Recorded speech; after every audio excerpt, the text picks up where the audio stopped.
Tisya. Tisya buat apa? Oke, Tisya menulis nama sendiri ya. Mama ada bawa sesuatu untuk Tisya. Ini namanya buku cerita. Mama beli di mana? Beli di toko buku. Wow. Oke. Ya, Tisya mau dengar cerita hari ini? Wow. Iya. Nah, cerita kita hari ini judulnya adalah Eyang Katak yang Bijaksana.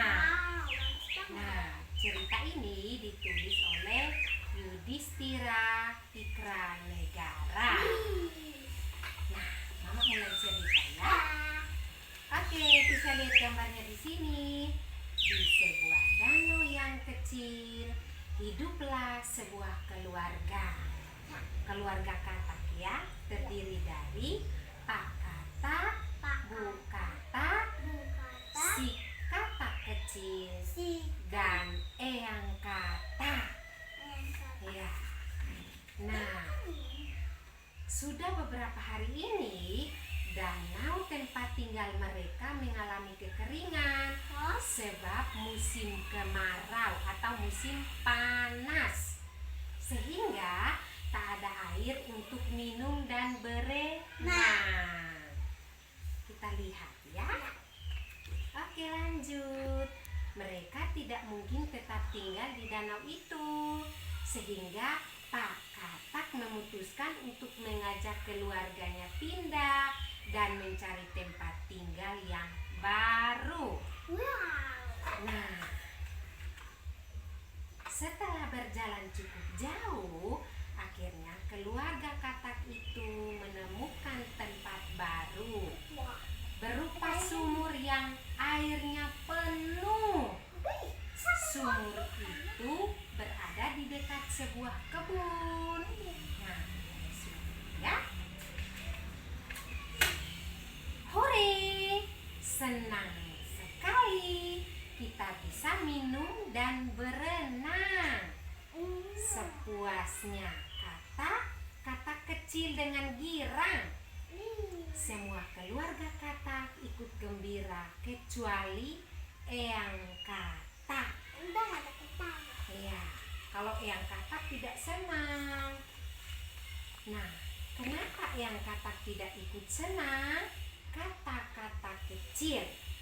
Nah, Eyang Katak bilang begini, bagaimana aku bisa bahagia jika semua ini hanya bersifat sementara? Nah, kata Eyang Katak yang bijaksana. Maksud ayah apa ya?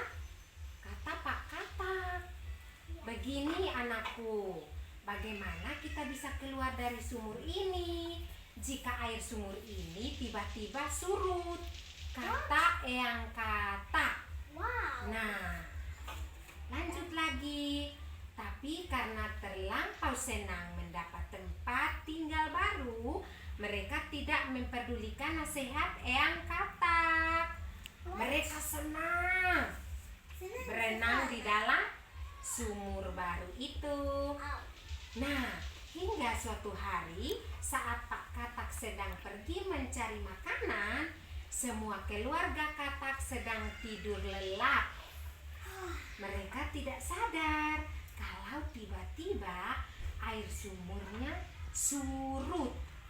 Nah, kita lihat lagi ya. Beruntung Eyang Kataknya membangunkan mereka dan cepat naik ke atas sebelum air semakin berkurang dan semakin sulit keluar dari sumur ya. Nah, ketika Pak Katak kembali dan mengetahui kejadian itu, ia sangat menyesal dengan apa yang dikatakan oleh Eyang Katak. Kemudian ia meminta maaf kepada Eyang Katak.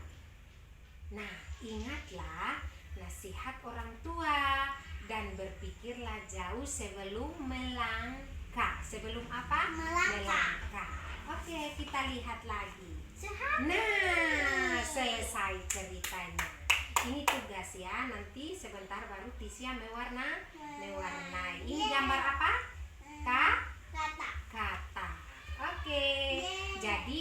pesan dari cerita ini Ya. bilang begini Tisya, di rumah itu kalau ada bapak atau mama, tapi kalau di sekolah ada ibu guru ya. Kalau bapak mama bicara sesuatu dengan Tisya, harus dengarkan, harus apa? Dengar, lalu lakukan ikut itu ya. Karena itu baik. Ya. Ya, contohnya bapak bilang, Tisya ingat tidur siang ya. Atau mama bilang, Tisya kalau pulang sekolah ganti pakaian gantung di apa? Hangit. Atau mama bilang begini, Tisya ingat sebelum makan harus berdoa. Itu hal yang baik. Seperti apa yang dikatakan oleh Eyang Kata. Jadi kita harus berpikir dulu baru bertindak. Baru buat apa? Bertindak. Oke, tepuk tangan dulu untuk ceritanya. Tisha senang tidak dengan ceritanya? Senang. Oke, tapi lucu juga ya. Karena ini gambar apa? Kata itu hidupnya di mana tadi? Tempat kering atau tempat yang ada air? Tempat ada air. Tempat yang ada air. Karena di situ mereka bisa buat apa di dalam air? Berenang. Kemudian mereka bisa minum. Karena kalau di tempat tidak ada air lagi, Nanti ini mati. mereka bisa mati karena tidak ada air untuk minum dengan berenang. Oke, tepuk tangan dulu. Nah, hari ini cukup ceritanya dengan mama ya. Nanti besok baru bisa belajar lagi di sekolah dengan siapa? Bapak mama. Di sekolah dengan Ibu guru. ibu guru. Oke, tas mama.